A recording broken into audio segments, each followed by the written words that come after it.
దేవునికి స్తోత్రం చెప్పండి. హల్లెలూయా. ఒకసారి నిర్గమాకాండానికి వద్దాం. 8వ అధ్యాయం తీద్దాం. నిర్గమాకాండం 8వ అధ్యాయం. రెండో కీడు ఏం జరిగిందయ్యా అంటే, యెహోవా ఏటిని కొట్టి 7 దినములైన తరువాత యెహోవా మోషేతో ఇట్లా, నేను నీవు ఫరో యొద్దకు వెళ్ళి అతనితో, నన్ను సేవించుటకు నా జనులను పోనిమ్ము, నీవు వారిని పోనీయనల్లని ఎడల ఇదిగో నేను నీ పొలిమేరలన్నింటినీ కప్పల చేత బాధించెదను. ఏటిలో కప్పలు విస్తారముగా పుట్టును. అవి నీ ఇంట, నీ పడక గదిలో, నీ మంచము మీద, నీ సేవకుల ఇండ్లలోనూ, నీ జనుల మీదకి, నీ పొయ్యిలలోనికి, నీ పిండి పిసుకు తొట్లలోనికి ఎక్కివచ్చును. ఆ కప్పలు నీ మీదకి, నీ జనుల మీదకి, నీ సేవకులందరి మీదకి వచ్చునని యెహోవా సెలవిచ్చుచున్నాడని చెప్పుమనెను. మరియు యెహోవా మోషేతో ఇట్లనెను, నీవు అహరోను చూసి నీ కర్రను పట్టుకుని ఏటి పాయల మీద, కాలువల మీద, చెరువుల మీద నీ చేయి చాపి ఐగుప్తు దేశం మీద కప్పలను రాజేయమని అతనితో చెప్పమనగా, అహరోను ఐగుప్తు జలం మీద తన చెయ్యి చాపెను. అప్పుడు కప్పలు ఎక్కి వచ్చి ఐగుప్తు దేశమును కప్పెను. శకున గాండ్రు కూడా తన మంత్రముల వలన అలాగు చేసి ఐగుప్తు దేశం మీదకి కప్పలను రాజేసెను. అప్పుడు ఫరో మోషే అహరోనులను పిలిపించి, నా యొద్ద నుండి, నా జనుల యొద్ద నుండి ఈ కప్పలను తొలగించమని యెహోవాను వేడుకొనిడి. అప్పుడు యెహోవాకు బలి అర్పించుటకు నీ ప్రజలను అగత్యముగా పోనిచ్చేదనెను. 13వ వచనం చదువుదాం. యెహోవా మోషే మాట చొప్పున చేసిన కనుక ఇండ్లలోనేమి, వెలుపలనేమి, పొలంలోనేమి కప్పలు ఉండకుండా చనిపోయాను. జనులు వాటిని కుప్పలుగా వేసినప్పుడు భూమి కంపు కొట్టెను. ఫరో ఉపశమనం కలుగుట చూచి యెహోవా సెలవిచ్చినట్లు తన హృదయమును కఠినపరుచుకుని వారి మాట వినకపోయాను. చదివాను, మీకు అర్థమైందని నేను అనుకుంటున్నాను. రెండో తెగులేంటి చెప్పండి? ఈ కప్పలు ఎక్కడెక్కడికి వచ్చాయి తెలుసా? అక్కడని లేదు, ఇక్కడని లేదు. నీరు తాగుదామని వెళితే ఏరు నిండా కప్పలే. ఒకవేళ ఇంట్లోకి వెళ్ళి నెమ్మది పొందుదామని అనుకుంటే ఇంటి నిండా కప్పలే. సరే బెడ్రూమ్లోకి వెళదాం అని అనుకుంటే మంచం నిండా కప్పలే, వంటగది నిండా కప్పలే. చివరికి ఎలాంటి పరిస్థితి వచ్చిందంటే, పిండి పిసికే తొట్టెలో కూడా ఏమొచ్చేసినాయి? కప్పలు వచ్చేసినాయి. నిజంగా ఊహించుకోండి, మన ఇంట్లో కనుక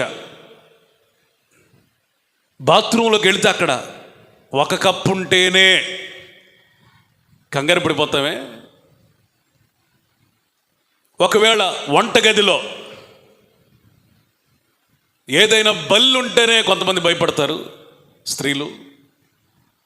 అట్లాంటిది నీవు అడుగు పెట్టిన ప్రతి చోట కప్పలే ఉన్నాయి అనుకోండి, నీ ఫీలింగ్ ఏంటి?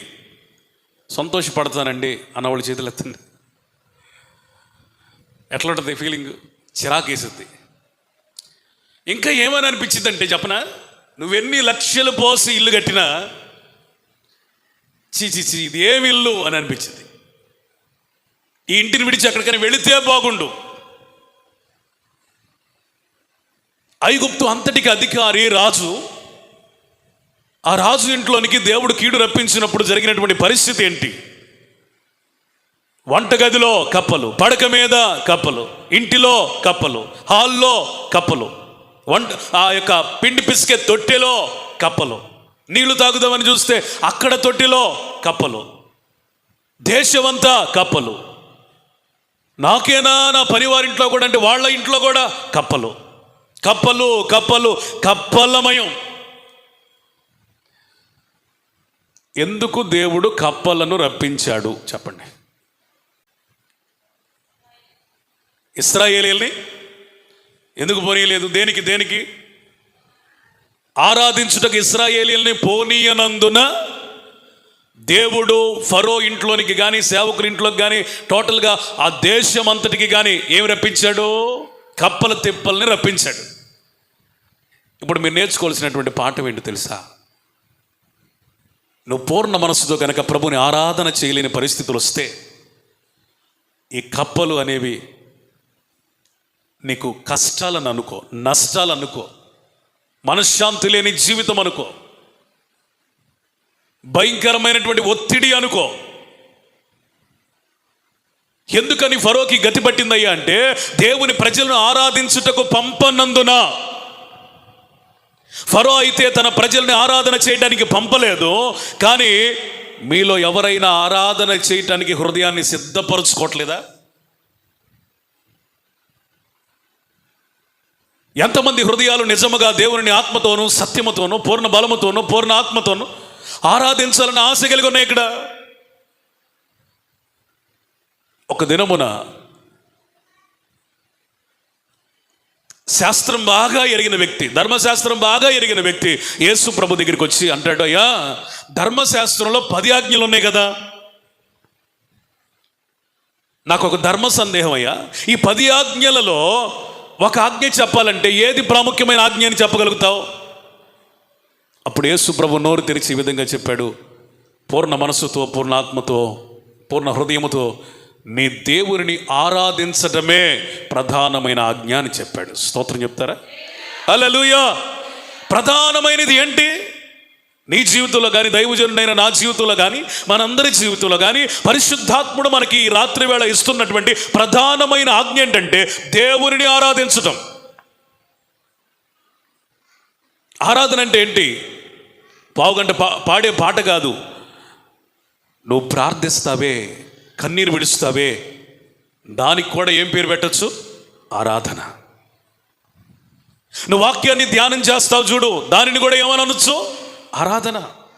నువ్వు కష్టాలలో కన్నీళ్లలో దేవుని సన్నిధిలోకి వెళ్ళి ప్రార్థన చేస్తావే, ఆ ప్రార్థన కూడా ఏమవుతుంది? ఆరాధన. దేవుని సన్నిధిలో కొన్ని సార్లు మనకు మాటలు కూడా రావు, అలాంటప్పుడు మౌనంగా మూలుగుతాము చూడు, దాన్ని కూడా దేవుడు దేనిగా పరిగణిస్తాడు? ఆరాధనగా. కొన్నిసార్లు మోకాళ్ళు 2 చేతుల పైకెత్తి దేవుడు నీ జీవితంలో చేసిన ప్రతి మేలును తలపోసుకొని స్తుతిస్తావు చూడు, దాని పేరు కూడా ఏంటి? ఆరాధన. సంఘం ఎదుట నిలబడి దేవుడు నాకు ఇది చేశాడండి, అది చేశాడండి, ఆ స్వస్థత చేశాడండి, ఆ కీడు తప్పించాడండి, ఆ విధంగా నడిపించాడండి, ఇవన్నీ చెప్పడం కూడా ఏంటి? ఆరాధన. ఆరాధన అంటే పాట రూపంలో ఉంటుంది, సాక్ష్యం రూపంలో ఉంటుంది, స్తుతించే రూపంలో ఉంటుంది, వాక్యం ధ్యానించే రూపంలో ఉంటుంది, ప్రార్థన రూపంలో ఉంటుంది, కన్నీటి రూపంలో ఉంటుంది, మూలుగల రూపంలో ఉంటుంది, మౌనం రూపంలో కూడా ఉంటుంది. మొత్తానికి దేనికి సంబంధించింది? హృదయానికి. స్తోత్రం చెప్పండి. Praise the Lord. ఒకవేళ హృదయము గనక దేవుని ఆరాధించడానికి సిద్ధమైతే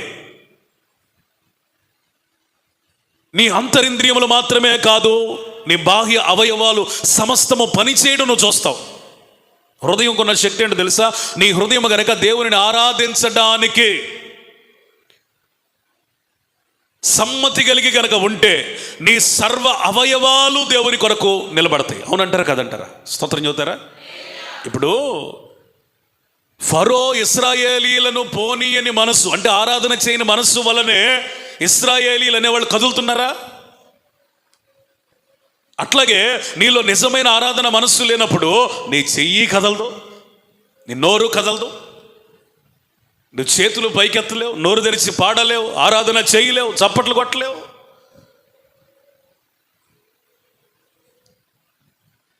ఆరాధన చేయకపోతే పాస్టర్ గారికి ఏం నష్టం లేదు, ఆరాధన చేయకపోతే తోటి విశ్వాసకి ఏం నష్టం లేదు.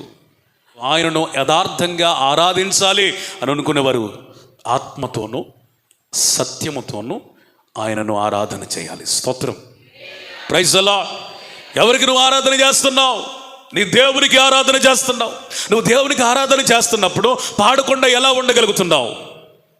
దేవుని సన్నిధిలో వాక్యము దైవజనుడు విస్తరించి వివరించి చెప్తా ఉన్నప్పుడు స్పందించకుండా ఎలా ఉండగలుగుతున్నావు?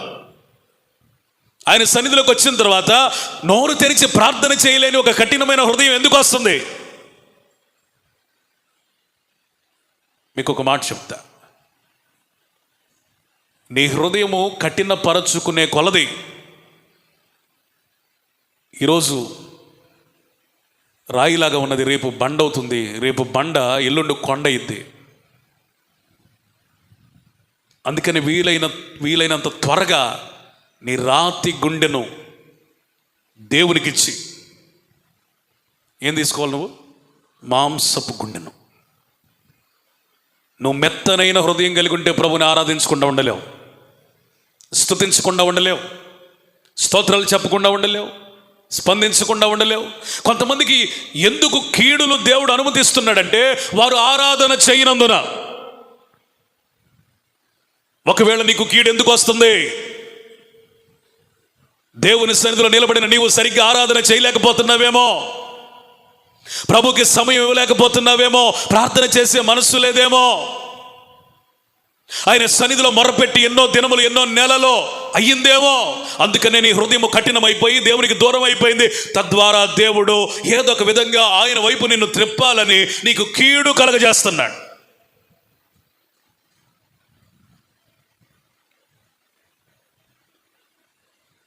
ఇంట్లోకి వెళితే కప్పలు. కొంతమందికి ఆరాధన చెయ్యని వారి మనసు ఎట్లా ఉంటుందో వినండి. ఆరాధన అంటే చెప్పాను కదా, అది కన్నీరు కానీ, ప్రార్థన కానీ, సాక్ష్యం కానీ, వాక్య ధ్యానం కానీ, దేవునికి ఇచ్చే సమయం కానీ, టోటల్గా దేవునితో గడిపే ఏదైనా సరే హృదయానికి సంబంధించింది అది ఆరాధన. ఎవరి ఇళ్లల్లో ఆరాధన ఉండదో, లేకపోతే ఎవరి జీవితంలో ఆరాధన ఉండదో, వాళ్ళ ఇంట్లోకి వెళ్ళగానే ఇది ఇల్లా చెప్పరండి, పురిచేయండి, నరకమా? మరో ఇంట్లో ఏమున్నాయి? కప్పలు. ప్రతిరోజు సుఖంగా బ్రతికే ఇతనికి ఆ రోజు ఇల్లు నరకప్రాయంగా అనిపించింది. కారణం ఏంటంటే ఎక్కడ చూసినా కప్పలే.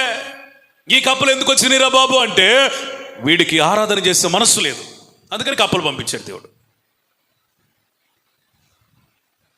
నీకు ఆరాధన చేసే మనసు ఉంటే నీ ఇల్లు స్వర్గసీమగా మార్చబడుతుంది. దేవునికి స్తోత్రం చెప్పండి. ప్రైజ్ ది లార్డ్, హల్లెలూయా. యేసన్న గారిని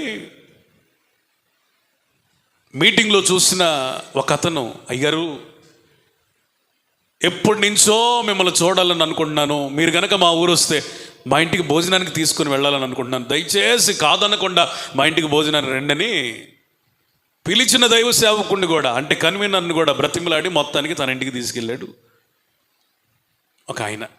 యేసన్న గారిని అభిమానించి యేసన్న గారికి ఒక రూమ్ ఇచ్చారు. ఇక్కడ ఏదో సిద్ధపరుస్తున్నారని అనుకుంటున్నాడు, ఎంతకీ పిలవట్లా. మొత్తానికి వెళ్ళిన గంట సేపటికి కానీ యేసన్న గారండే భోంచేద్దారండే అని పిలిచాడు. మొత్తానికి వాళ్ళ భార్య ఆహార పదార్థాలన్నీ కూడా ఆ బల్ల మీద పెట్టినది, చాలా ధనవంతుల ఇల్లు. ఆ బల్ల మీద పెట్టినప్పుడు పిలిచిన ఆయన అంటాడు, ఆ కూర రుచి చూసి, ఆహా ఏం ఉండేవే అసలు ఈరోజు యేసన్న గారు, అసలు కూర మామూలుగా లేదో, మీరు తినండి, అసలు మీరు తిని చెప్పండి అని యేసన్న గారిని మాట్లాడుతూ ఉన్నాడు. వాళ్ళ భార్య కొర్ర చూస్తుంది. ఈయననే మాటలకి ఏం చేస్తుంది, కొర్ర తల నుంచి అరికాల దాకా చూస్తుంది వాళ్ళ ఆయన్ని. ఈయన ఆగట్లా, అసలు ఏం ఉండేవే అసలు యేసన్న గారు వస్తున్నారండి, ఇంత రుచిగా ఉండేవు, సూపర్గా ఉంది అంటున్నాడు. మళ్ళీ ఈమెకి ఇంకా బీపీ పెరుగుతుంది, పళ్ళు కట్టకట్టా కొరుకుతుంది. యేసన్న గారికి భయం వేస్తుందంట. ఇతరికేమో గ్రహింపు రాట్లా, కూర బాగుంది మీరు కూడా తినండి అన్నాడు. వంటగదిలో నుంచి వచ్చి అల్లావిడరా, ఇన్ని సంవత్సరాల నుంచి వంట చేస్తుంటే నచ్చలేదు, కానీ పని మనిషి చేస్తే నీకు నచ్చిందంటరా అని వంటగదిలో ఉన్న సామాన్ అన్ని కాక దైవ భయం లేదు ఆ ఇంట్లో. పెద్ద ఇల్లు, పెద్ద ఉద్యోగం, 4-5 గదులు, విశాలమైన గదులు. అంత విశాలమైన ఇంట్లో కూడా ఉండేది ఇద్దరే. పిల్లలు ఎక్కడో విదేశాల్లో ఉంటారు, కానీ భార్యకి భర్తకి మధ్య ఏమీ లేదు, సమాధానం లేదు. మన ఇల్లు ఎంత పెద్దది అనేది కాదు, కానీ మన ఇంట్లో సమాధానం ఉందా లేదా? నిజంగా పరలోకపు ఆనందాన్ని అనుభవించగలుగుతున్నావా లేదా? నీ ఇంటిలో పరలోకపు ఆనందం కనుక ఉంది అంటే అర్థం ఏంటో తెలుసా? నువ్వు ప్రతినిత్యం ప్రార్థన చేస్తున్నావు అని అర్థం.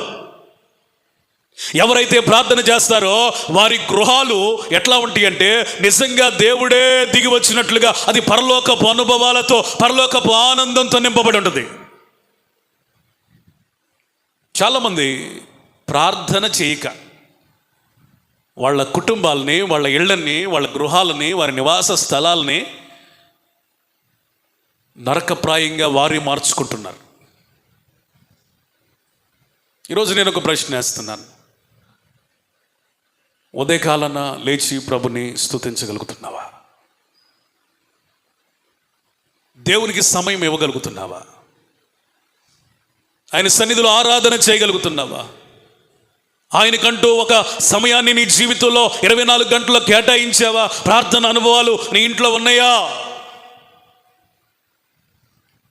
రక్షించబడిన భార్యాభర్తలారా, మీరిద్దరు కలిసి ప్రార్థన చేసే అనుభవంలోనికి వచ్చారా?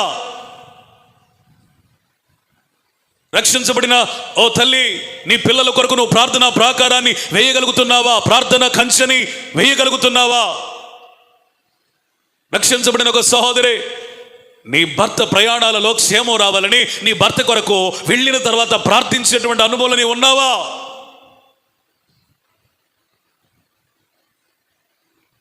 ఎవరింట్లో అయితే ప్రార్థన, ఎవరి ఇంట్లో అయితే స్తుతి, ఎవరింట్లో అయితే వాక్య ధ్యానం, ఎవరింట్లో అయితే దేవునికి వ్యక్తిగత సమయం ఉంటుందో వారి ఇల్లు సమాధానంగా ఉంటుంది. స్తోత్రం చెప్పాలి మంచిగా, హల్లెలూయా.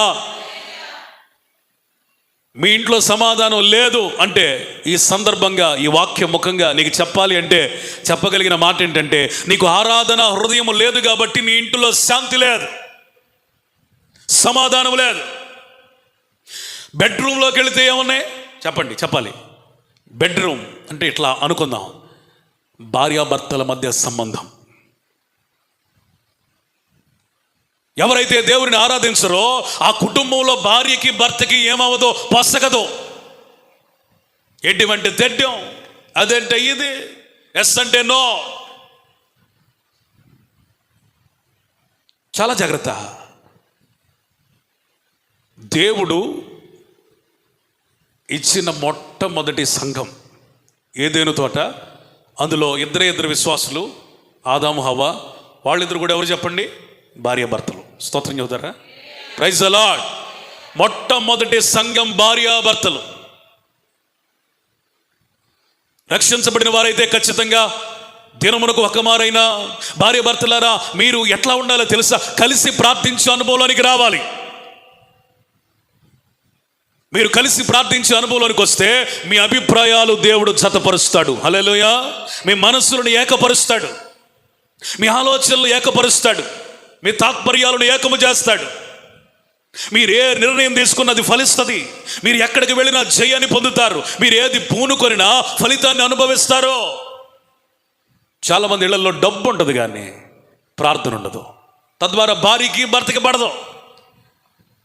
చాలామంది జీవితాల్లో భార్యకి బద్ధశత్రువు ఎవరంటే భర్తేనండి. చాలామంది జీవితాల్లో పురుషునికి బద్ధశత్రువు ఎవరంటే తన ఇంట్లో ఉన్నటువంటి తన సొంత భార్య. కారణం ఏంటయ్యా అంటే వారి ఇరువురిలో ఎవరికి కూడా దేవుని స్వేచ్ఛగా ఆరాధించే మనస్సు లేక. చాలా జాగ్రత్త. మీ దాంపత్య జీవితాలు వర్ధిల్లాలి అంటే ఖచ్చితంగా భార్యాభర్తలైన మీకు ఆరాధించే మనస్సు ఉండాలి, కలిసి ప్రార్థించేటువంటి అనుభవాలు ఉండాలి. మీ ఇద్దరి మధ్యలో ఇంకొకడు రాకుండా ఉండాలి అంటే ఖచ్చితంగా స్త్రీలు ఆరాధించు గుంపుగా మార్చబడాలి, పురుషులు ఆరాధకులుగా మార్చబడాలి. స్తోత్రం చూద్దామా? హల్లెలూయా. మంచం మీద పడుకుందాం అనుకుంటే మంచం మీద కూడా ఏమున్నాయి అంటే విశ్రాంతి లేని ఇల్లు ఇది. ఏ ఇల్లు? పడుకుందామని నిద్ర పట్టదు, అలిసిపోయి వచ్చిన నిద్ర పట్టదు, పగలంతా కష్టపడినా మంచం మీదకి వెళ్తే నిద్ర పట్టదు. ఏదో పీడకలలు, ఏదో విపరీతమైన ఆలోచనలు, ఏదో భయం, ఏదో గుండె దడ, నిద్ర రానికుండా చేస్తున్న అపవాది క్రియలు, నిద్ర సమయాన్ని దొంగిలిస్తున్నటువంటి దుష్టుని ఆలోచనలు, దుష్టుని కార్యాలు. మనకు తెలియకుండా మన చుట్టూ అపవాది ఎన్నో పోరాటాలు చేస్తూ ఉంటాడు. నువ్వు అనుకుంటున్నావు ఈరోజు గడిచినట్లుగా రేపు గడిచిందిలే, రేపు గడిచినట్లుగా ఎల్లుండి గడిచిందిలే అని నువ్వు అనుకుంటున్నావు. కానీ నీకు తెలియకుండా నువ్వు ప్రార్థన చేయకపోయేసరికి అపవాదిగాడు ఏమవుతున్నాడో నీ ఇంట్లో బలవంతునిగా మార్చబడుతున్నాడు. వాడు పోరాటం చేస్తున్నాడు, ఆ పోరాటానికి నువ్వు తట్టుకోలేకపోతున్నావు. అందుకని అసమాధానం విలయ తాండవం చేస్తూ ఉంది, నీ ఇల్లు నరకప్రాయంగా మార్చబడతా ఉంది. నువ్వు నిద్రపోదావంటే నిద్ర అట్లా. ఎందుకంటే కప్పలు తెప్పలు ఆరాధన చేసే మనస్సు లేక. ఎంతమందికి ఉంది ఈ అనుభవం?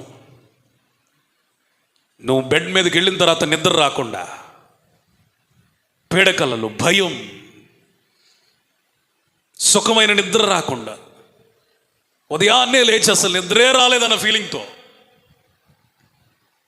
ఒక సాటిస్ఫాక్షన్, నిద్రలో ఒక సంతృప్తి లేని బ్రతికి ఎవరికైతే ఉంది చెప్తా వినండి, మీ మీద అపవాది అటాక్ చేస్తున్నాడు. దేవుడు మనకిచ్చినటువంటి ఆశీర్వాదాల్లో ఒకటి నిద్ర. చేతులెత్తి దేవునికి స్తోత్రం చెప్పండి. అట్లని మందిరాలకు వచ్చి నిద్రపోవకండి. ఎక్కడ నిద్రపోవాలి చెప్పండి? నిజంగా దేవుడిచ్చే నిద్ర అయితే ఎక్కడ ఉండాలండి? అబ్రంగారో ఇంట్లో, మందిరాల్లో కాదు. చాలామందికి ఇళ్లల్లో నిద్ర రాక ఎక్కడ నిద్రపోతున్నారు పాపం? ఎందుకంటే వాళ్ళ ఇంట్లో కప్పలు ఉన్నాయి. దేవుని సన్నిధిలో ఏముంది? ప్రశాంతత ఉంది. అందుకని ఈ 2 గంటలైన ప్రశాంతంగా నిద్రపోదామని ఇళ్లలో నిద్ర రాని వాళ్ళు అందరూ ఎక్కడ నిద్రపోతారు? నేనైతే అంతే అనుకుంటా. కాబట్టి జాగ్రత్తగా ఉండండి. మన ఇంట్లో మన పడక గదిలోనికి లేదా మన మంచం మీద కలగానే మనకేం రావాలి? మంచి నిద్ర కలగాలి. స్తోత్రం చెప్పండి. దావీదు ఏమంటాడో తెలుసా? నేను పండుకొని నిద్రపోదును. స్తోత్రం చెప్పండి. నెమ్మది కలిగి ఉంటుంది నాకు. హల్లెలూయా. 4వ కీర్తన అనుకుంటా, ఒకసారి చదువుతారా?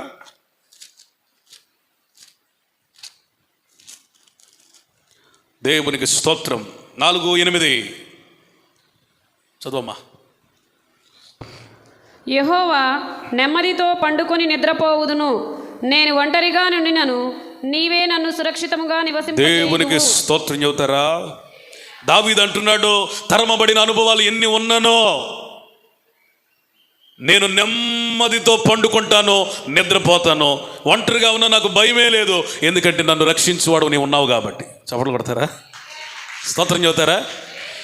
ఏసీలు పెట్టినా నిద్ర రాట్లా, ఫ్యాన్లు ఆన్ చేసిన నిద్ర రాట్లా, అటు దొర్లి ఇటు దొర్లి చేసిన ప్రయత్నాలు చేసిన నిద్ర రావట్లేదంటే కారణం ఏంటో తెలుసా? నీకు ఆరాధించే మనస్సు లేక. ఈరోజు దేవుడు నీకు నేర్పుతున్న ఒక రహస్యం.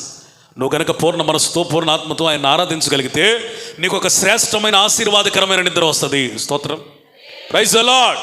నిద్రలో కళలు వస్తాయి, నిద్రలో దర్శనాలు వస్తాయి. కళల ద్వారా, దర్శనాల ద్వారా దేవుడు మన జీవితంలో ఏదైతే చేయనై ఉన్నాడో ఆ చిత్తమును చూపిస్తాడు. యోబు గ్రంథంలో వ్రాయబడిన మాట, దేవుడు ఒకసారి మాట్లాడతాడు, 2 సార్లు మాట్లాడతాడు. ఎలా మాట్లాడతాడు? కళల ద్వారా, స్వప్నముల ద్వారా మాట్లాడతాడు. స్తోత్రం. Praise the lord.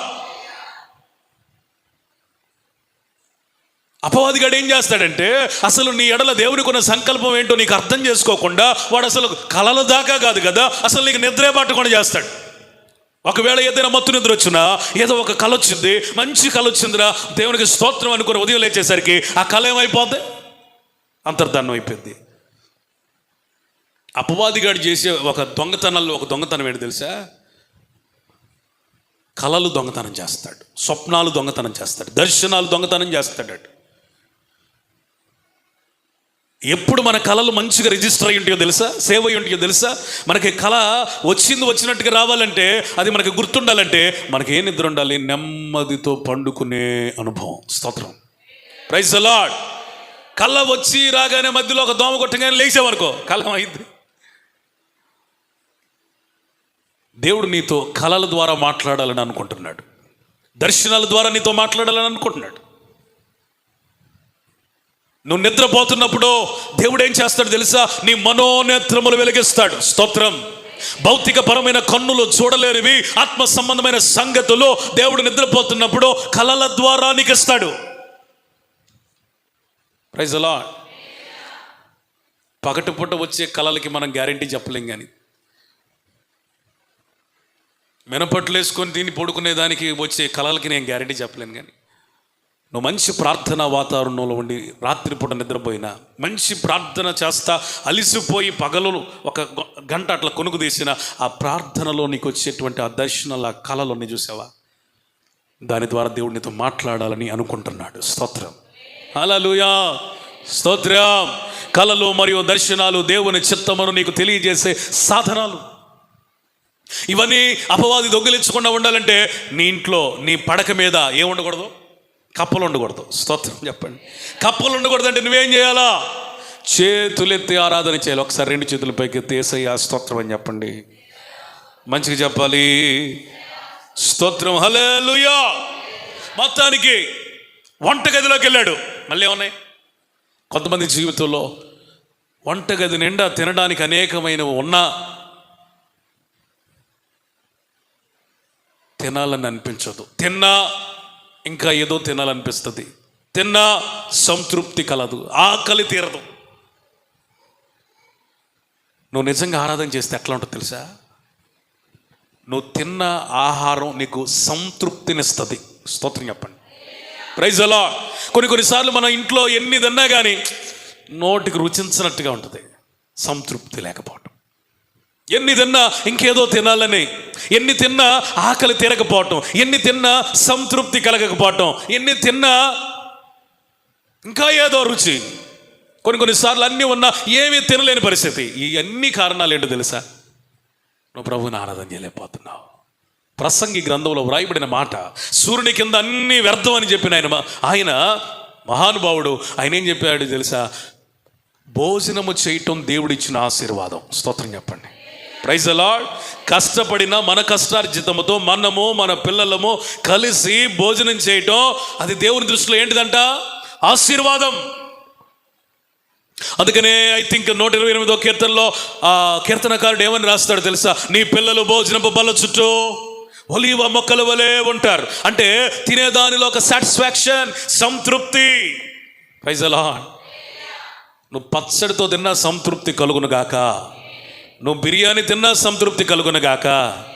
నీ వంట గదిలో నుండి వస్తున్న ప్రతి ఆహార పదార్థం నీకు సంతృప్తిని కలిగించును గాక. దేవుడు అంటున్నాడు, మంచి గోధుమ పంటతో నిన్నేం చేస్తాను? తృప్తిపరుస్తాను. అంటే వంటగది మనకేమివ్వాలి? సంతృప్తిని ఇవ్వాలి. ఇవ్వట్లేదంటే అర్థం ఏంటి? వంటగదిలో ఏమున్నాయి చెప్పరేంటండి? కప్పలు ఉన్నాయి. అందుకని సంతృప్తి రావట్లా.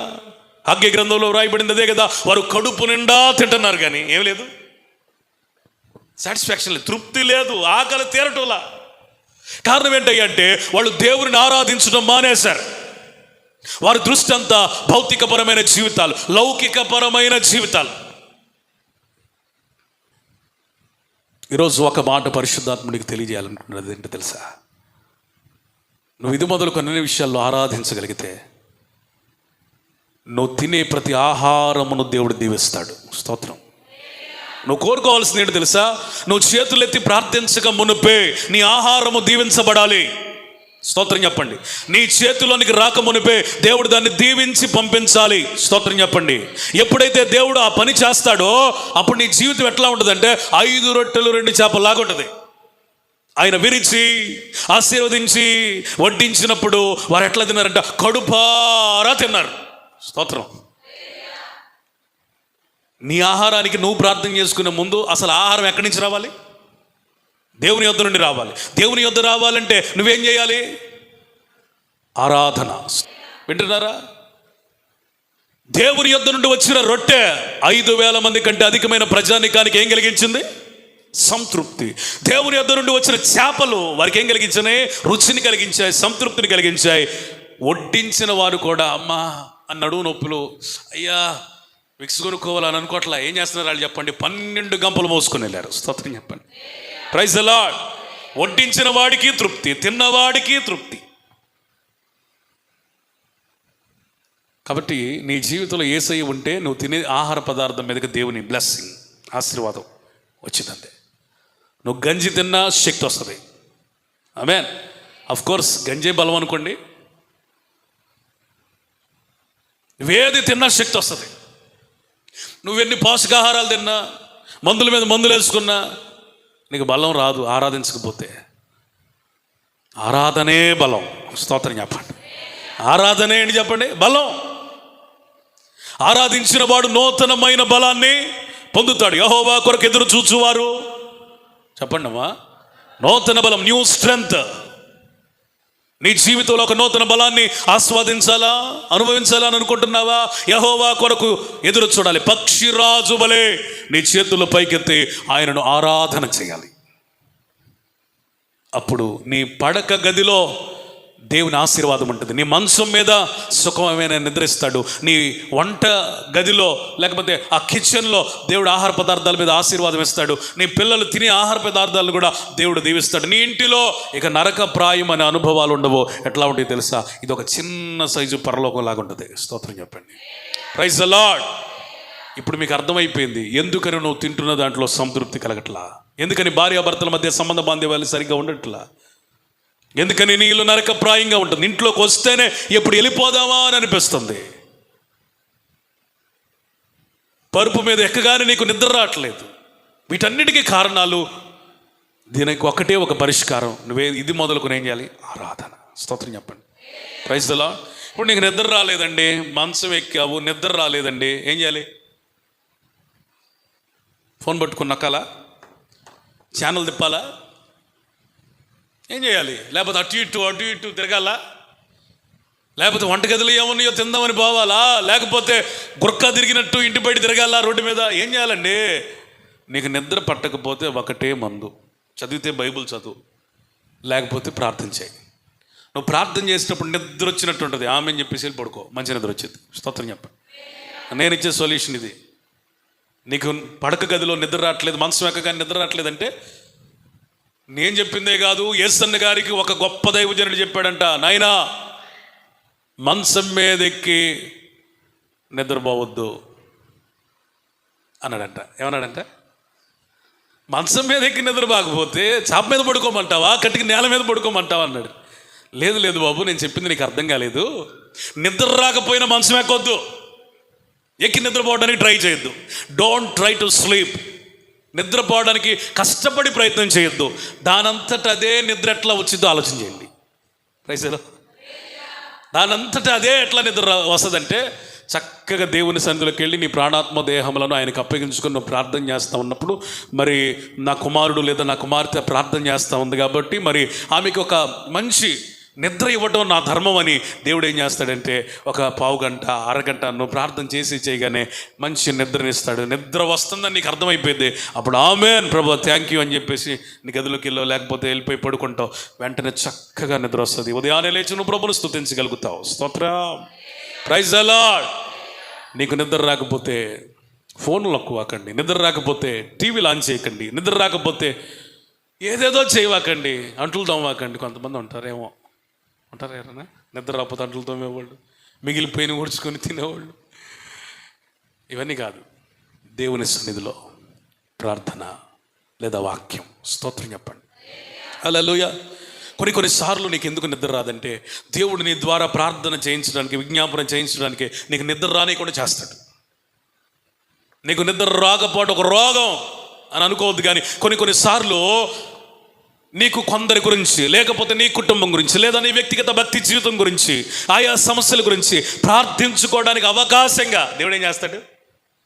ఎటు నువ్వు సోంబేరివయ్యావని, సోమరిపోతువయ్యావని కనికరించి దయదలిచి రాత్రిపూట నిద్ర రాకుండా చేస్తాడు ఆయన. ఒక అరగంట అట్లాగైనా ప్రార్థన చేస్తావని. నా మాటలు అర్థమైన స్తోత్రం చెప్పండి. ఎటు నువ్వు అసల్లో ప్రార్థన చేయట్లేదని నైట్ నిద్ర నీకు కరువు చేస్తాడు. కనీసం ఒక పావు గంట చేసిద్దో, ఒక 20 నిమిషాలు చేసిద్దో, లేకపోతే ఒక అరగంట చేస్తాడని దేవుడు నిద్ర కరువు చేస్తాడు. అప్పుడు నువ్వేం గ్రహించాలి? దేవుడు ప్రార్థన చేయాలని నాకు నిద్రను దూరం చేస్తాడంటే నువ్వేం చేయాలి? ప్రార్థన పూనుకోవాలి. స్తోత్రం. ఒకటే, నీ ఇంట్లో సమాధానం లేదా ఆరాధన చేయి. నువ్వు తింటున్న సంతృప్తి రావట్లేదు, ఆరాధన చేయి. నీకు ఆరోగ్యం కలగటం లేదా, ఆరాధన చేయి. నువ్వు మనసు మీద పరుండి నా నిద్ర రావట్లేదు, ఆరాధన చేయి. నీ దాంపత్య జీవితం ఆశీర్వాదకరంగా లేదా, భార్యాభర్తల మధ్య అనుమానాలు, అవమానాలు, మాటకి మాట, ప్రేమ విధేయతలు లేని ఒక భయంకరమైన భ్రష్టమైన పరిస్థితి ఈరోజు నీకు అర్థమైంది. కాబట్టి భార్యగా లేదా భర్తగా నువ్వు నీ యొక్క ఇంట్లో ఆరాధన చేసే వ్యక్తిగా ఉండాలి. స్తోత్రం చెప్పండి. హల్లెలూయా. గంట ప్రార్థన చేయలేవా? అరగంట చేయి. గంటే చేయాలి అని నీకు రూల్ ఏం పెట్టలేదు కదా దేవుడు. నీకు వల్ల కావట్లేదు, నీ స్టామినా లేదు, గంట ప్రార్థన చేయడం నీకు అసలు అవ్వట్లేదు, అరగంట చేయి. అరగంట కూడా ఎక్కువే పాస్టర్ గారు, నాకు అసలు నడిపింపే రాదు, పావు గంట చేయి, 15 నిమిషాలు చేయి, పాట పాడుకో, కొద్దిసేపు స్తోత్రాలు చెప్పు, నీకు గుర్తొచ్చిన అంశం ప్రార్థన చేయి. చిన్నగా నీ ప్రార్థన సమయాన్ని పెంచు, అదే ఆరాధన. తద్వారా దేవుడు నీ కుటుంబానికి నెమ్మదినిచ్చునుగాక, నీ పిల్లల్ని ఆశీర్వదించునుగాక, నీ భర్తను లేదా భార్యను దీవించునుగాక, మీ దాంపత్య జీవితము వర్ధిల్లునుగాక, మీ కుటుంబ స్వర్గ సీమగా విలసిల్లునుగాక, దేవుడు నీకు సంపూర్ణమైన కృపనిచ్చునుగాక. నీ ఇల్లు ఫరో ఇల్లుగా కాదు కానీ ఇశ్రాయేలు ఇల్లుగా మార్చబడునుగాక. ప్రార్థన.